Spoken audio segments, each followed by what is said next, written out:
we're going to go ahead and kick off our presentation.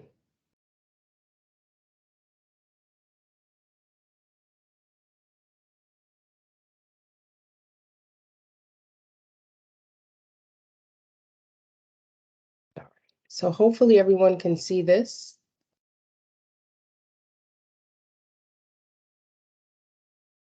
Okay.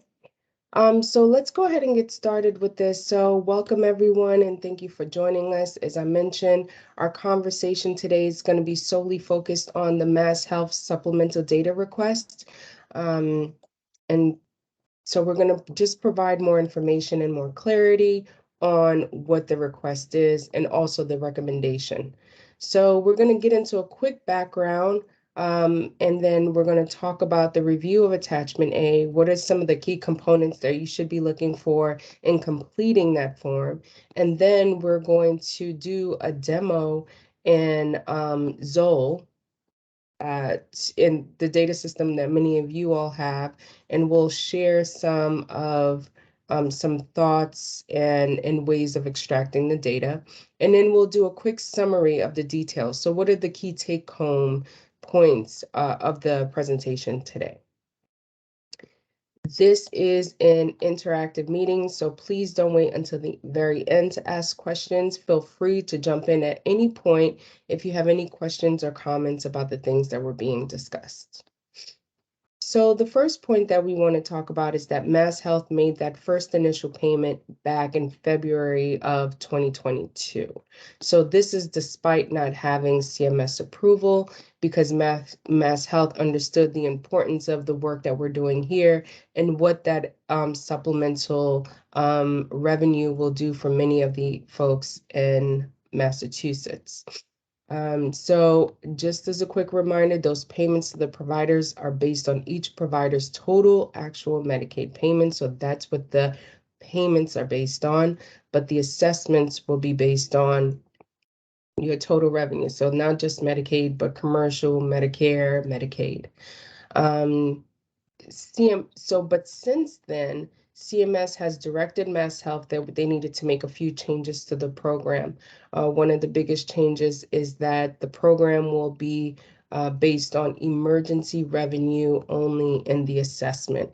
So we had to go back and retool some things, and this has prompted Mass Health to request this additional information, because when they're coming up with for the estimates for the assessment, they want to make sure that they're as accurate as possible.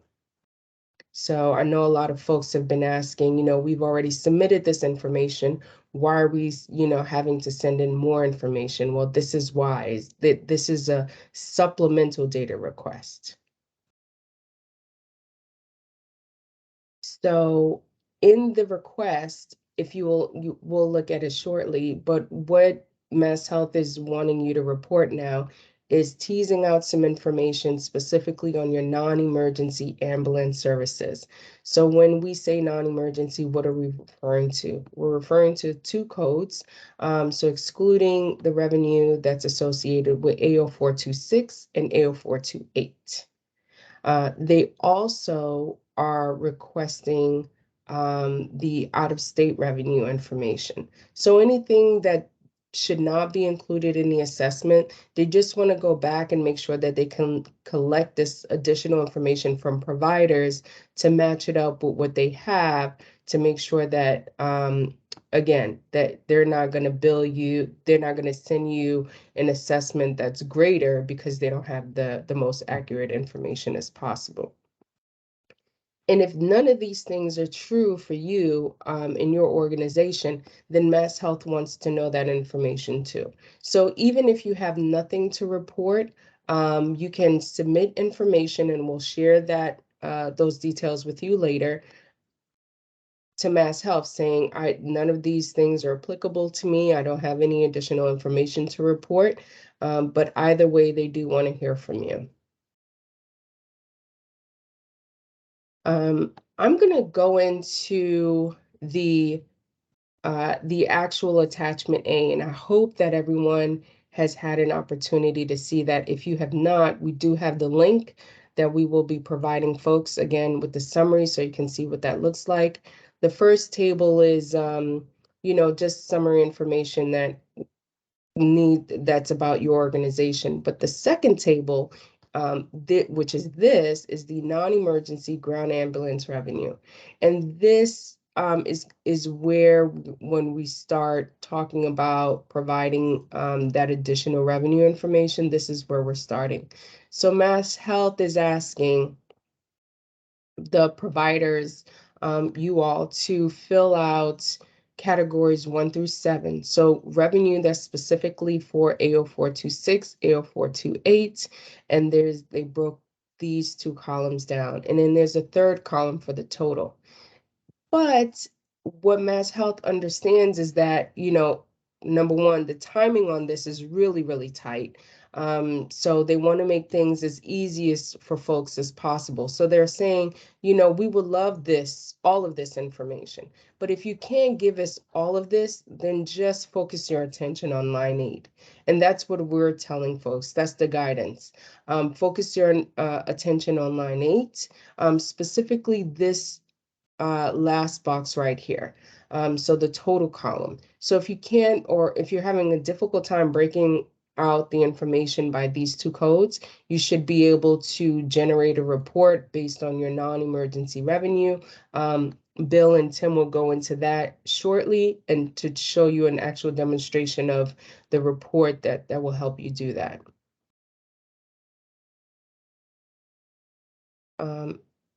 Any questions, any other information folks want to add before we continue? Okay. So this next table, it has the same features, same information that the state wants, this 1 through 8, but this time they're looking for your out of state. So we know that specifically that there's providers that this does not pertain to, so you can disregard this information because you're not going to report any out of state revenue.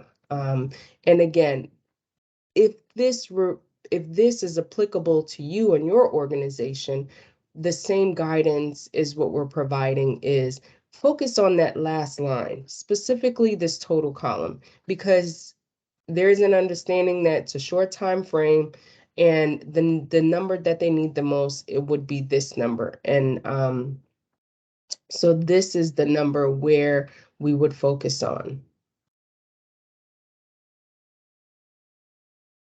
Going into the third table, which is the bad debt, charity care, provider discounts, the state wanted to know what were some of these totals. Now, this is something very important that I must include here is that this is based on your 2019 cost reports. So you've done this, you have this data that you can include here, but the first table is all based on cash. So it should exclude bad debt, charity care, and provider discounts. So the information that you're reporting in the first table should be net of any of these already. So in essence, you may not need to provide this information. And next, I'm going to kick it over to Bill and Tim for you all to show how this is done in Zoll.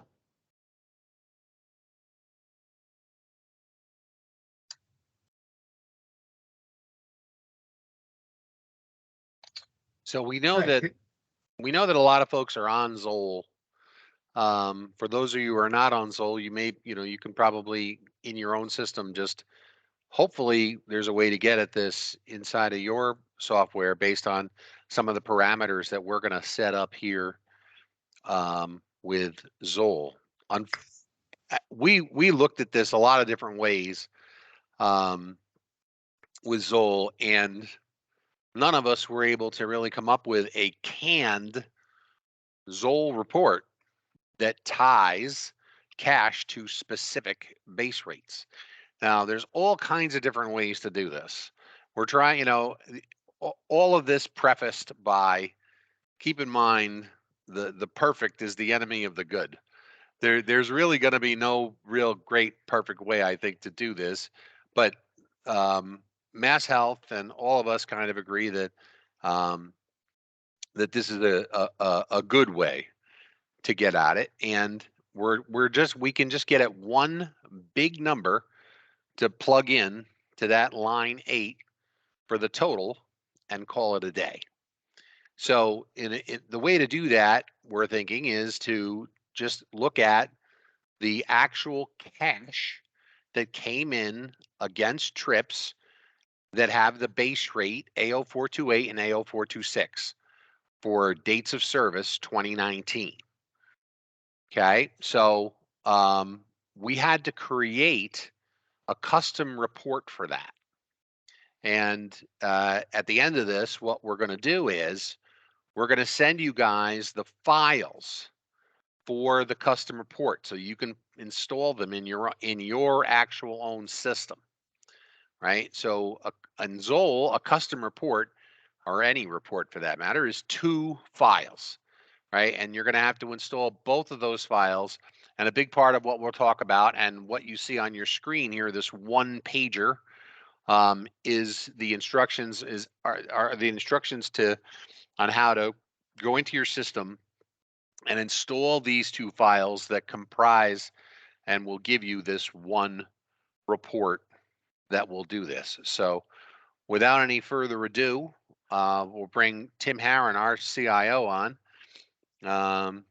and Zoll superstar, who can kind of show you how we did this.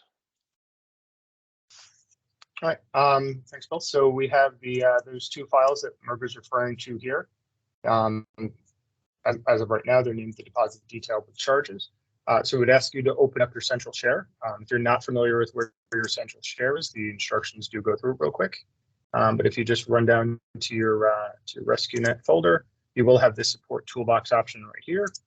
Password to get into this is the same for all systems. It's RW. Again, that's in the one pager. And then up here on the top, you just want to click on the Explore button, and that will open up your central share. So just in case you don't know where it is. So once we're in our central share, the reporting folder is the reports 32. So we're going to open that up.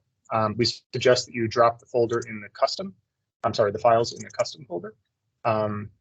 Just because when you do an upgrade, these files could get overwritten. And then I put ours into the billing folder.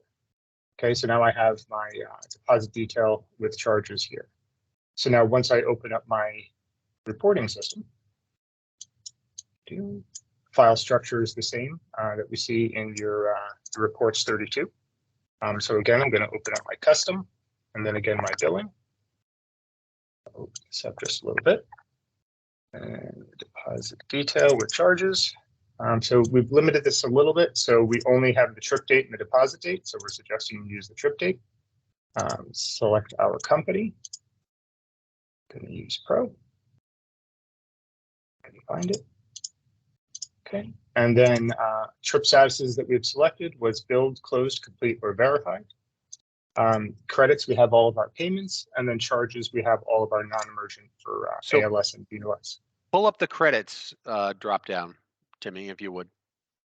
So you're going to go in your system and you're going to grab all of your payment credits, right?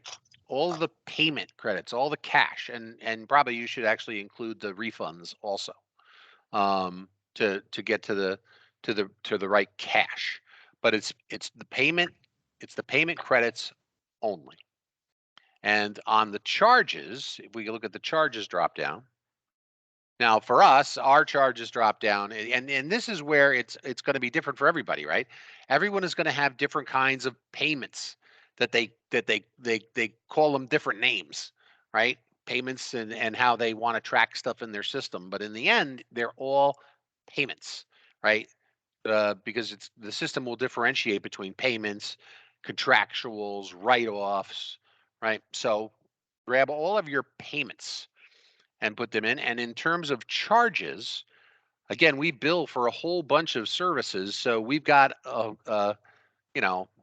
1,000 charges in there. So what we're doing is we're grabbing just the charges for Pro that apply to this. And for Pro, there's only 4 of them for us. You may have more because you may have charges for different customers. You may have charges for for different lines of business that you do, but you're trying to get at the charges that have AO428 and AO426.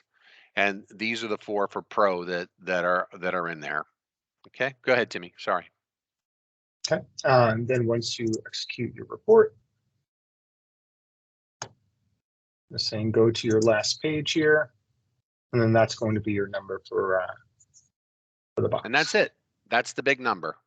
So what we're going to do is we're taking that big number and we're plugging it into the total in line 8. If we could pull that spreadsheet back up again, is that the Excel? Let me stop sharing my screen. Kathy, I think that's up to you.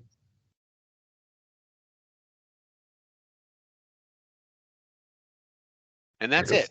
That the far right column under total. And that's where we would just plug in the big number. Now, if you want to, if you want, you can run the report twice if you want. You can put in your ALS charges and plug that total in under the ALS, and you can run the report again with just the BLS charges in there. The state has said that they don't care. They don't want. It doesn't matter to them. The state is trying to get at the total in line 8. That's what they're really concerned with. So honestly, that's what we're going to do. We're running this report once, and we're plugging that big number into line 8 under the total, and we're going to call it a day.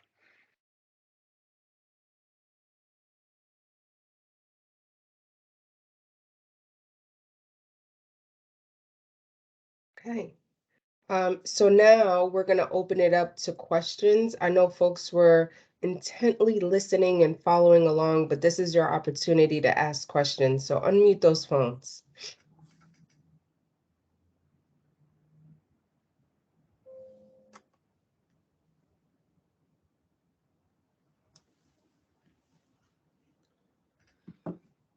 The other piece of this is that certainly, you know, I will always, I'm always here no matter what, 24/7. If you want to go one-on-one, call me anytime. We can connect and I can further explain it if that works better for you guys too. Whatever you want to do. But again, you know, it's the tight timeline. That's a thing for sure here.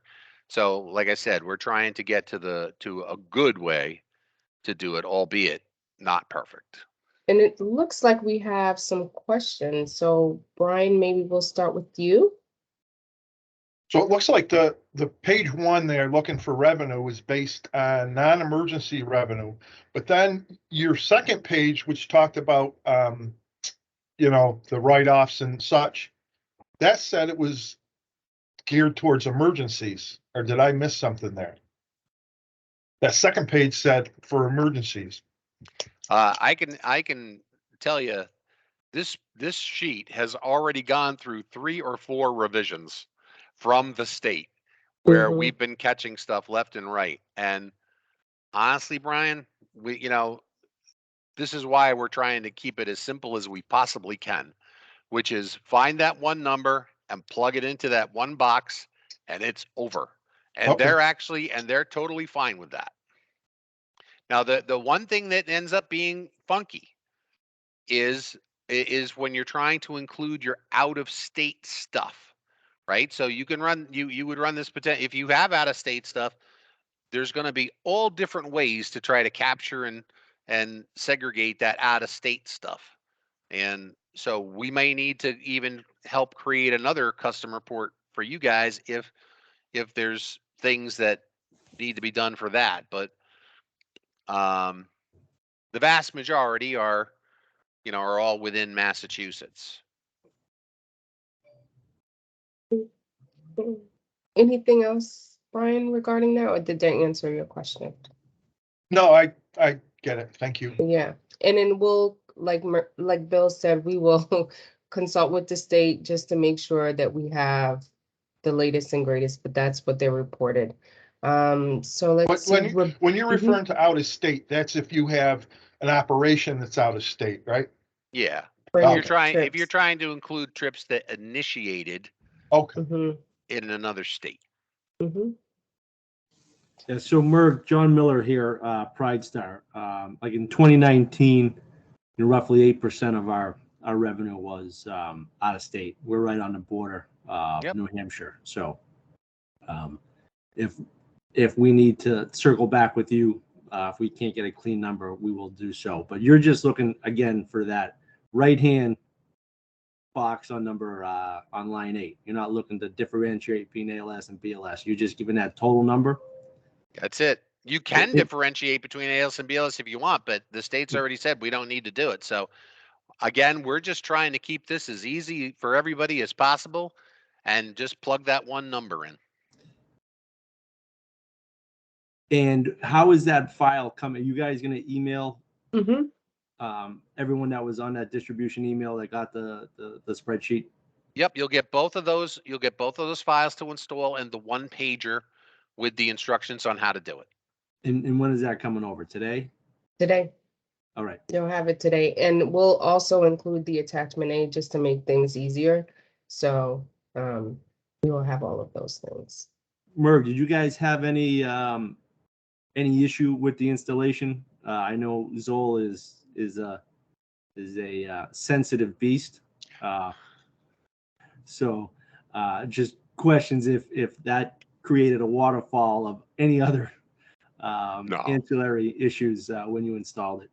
No, not at all. It's installing a custom report, albeit it's weird and it's kind of a pain in the ass because it's 2 files to make one report.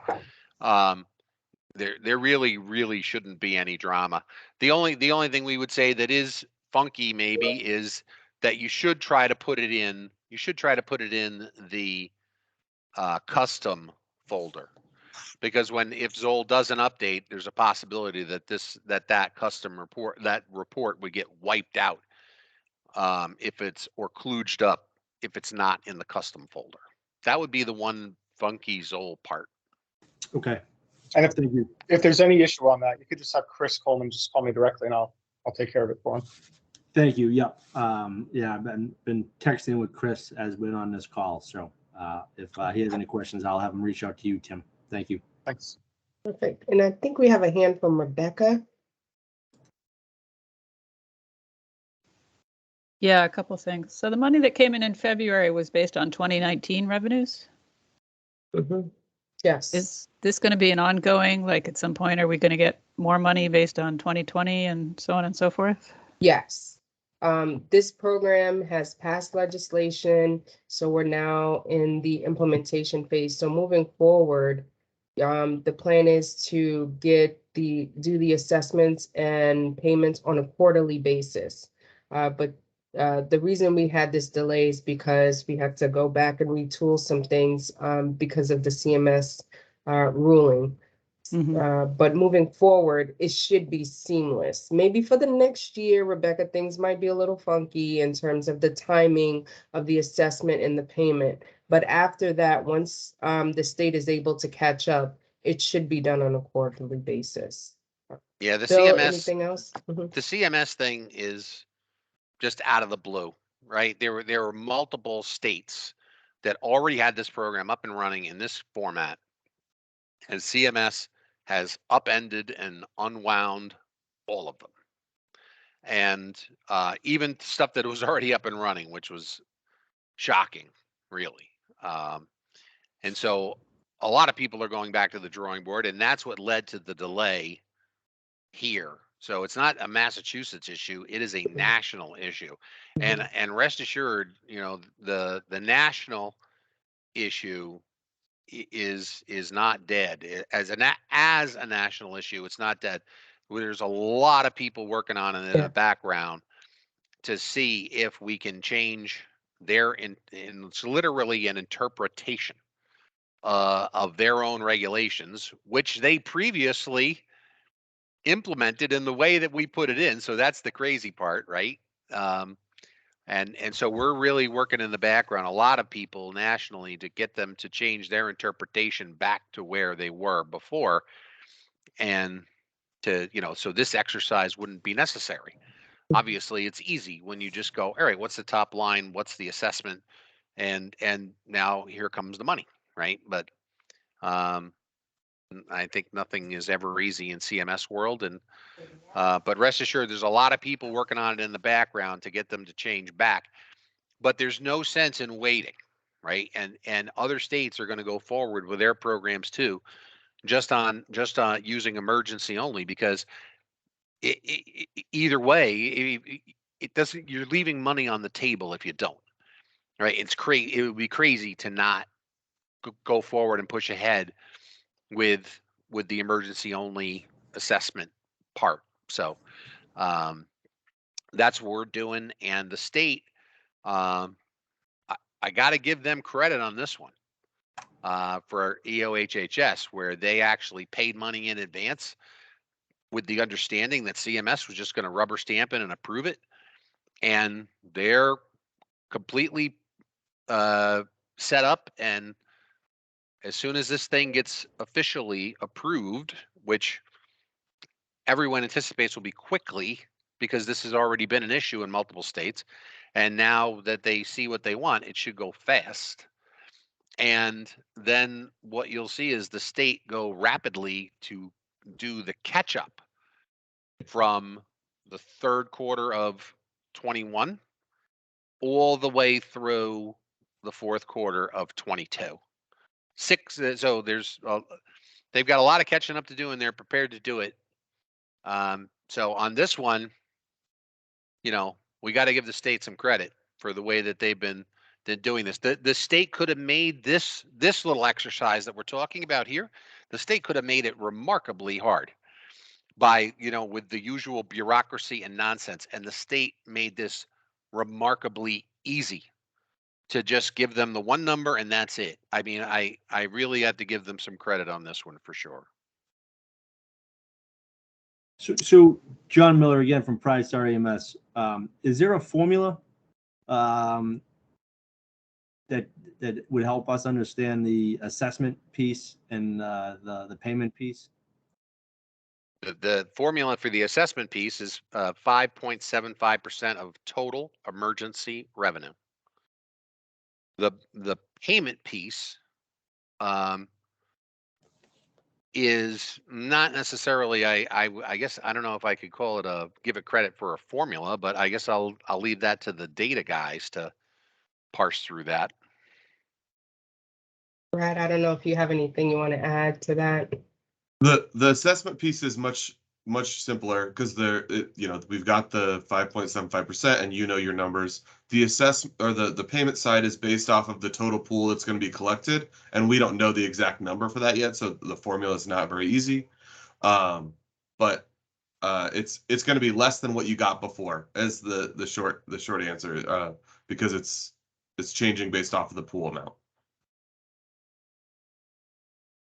I had another little comment. That page where one would fill in the out-of-state emergency trips. Mm-hmm. At the top, it says out-of-state emergency. But when you get to line 8, the total, it says non-emergency.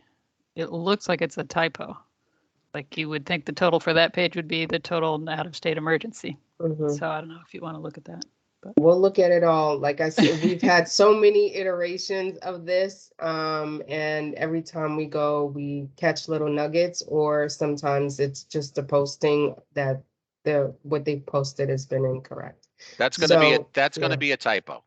Mm-hmm. This thing is all about trying to segregate out the non-emergency stuff, and that's a typo. It seemed that way. I was just a little confusing. Mm-hmm. Okay. And one thing to note is that on the next CHIA cost report, it is likely that this non-emergency reporting will need to get done. So make sure you file away these instructions and the files just so you've got those. But the state is going to try to make this one process where you do your cost reporting and then also report that non-emergency piece with it, so that it's not your cost reporting and then a supplemental reporting later, just to hopefully streamline things as much as they can be. Right, and I think we have a question from Angela. You asked the 2 files that we need to be dropped into Zoll will be emailing out when. It will be later today. So you should receive it later on today. Is that it, Angela? Do you have any other questions or comments?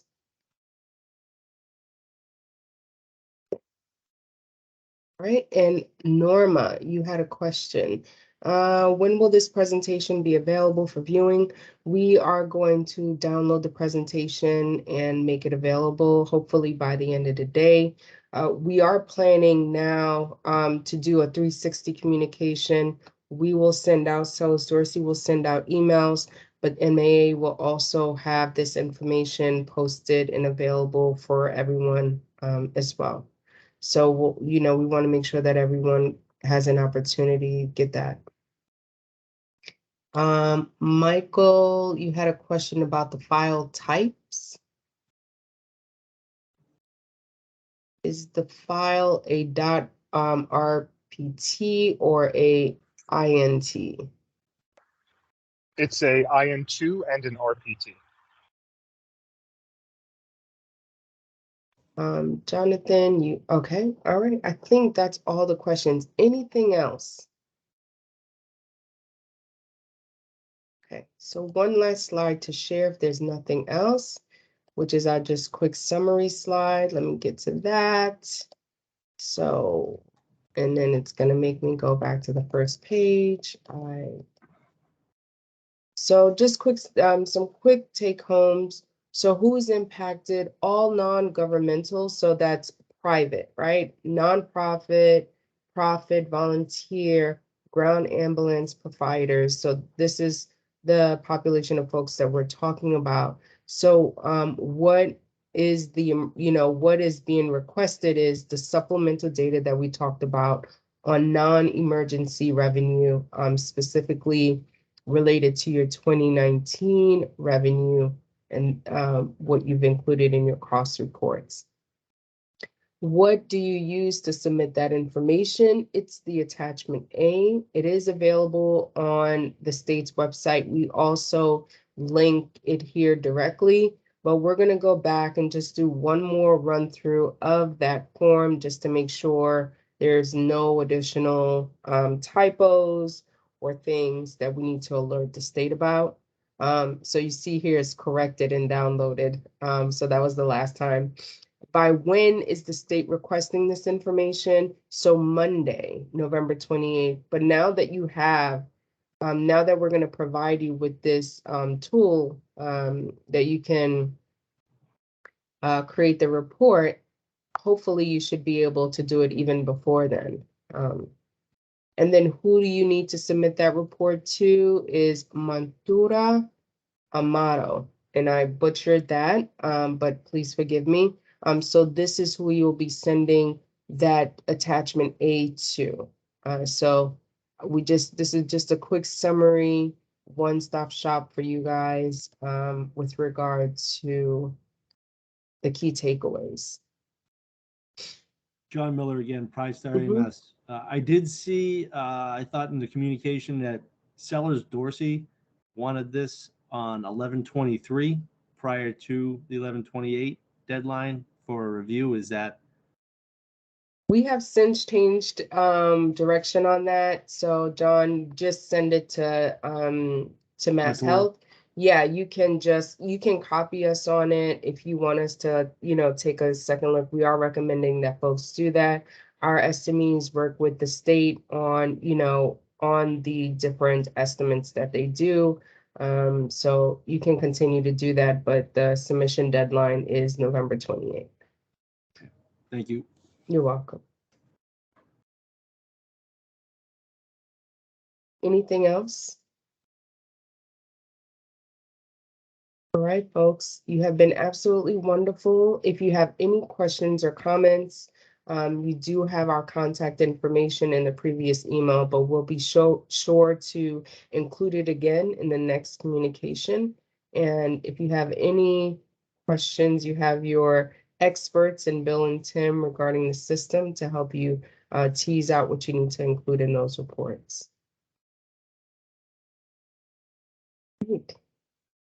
I will bid you all adieu. Have a wonderful day and a great weekend. Bye, everyone.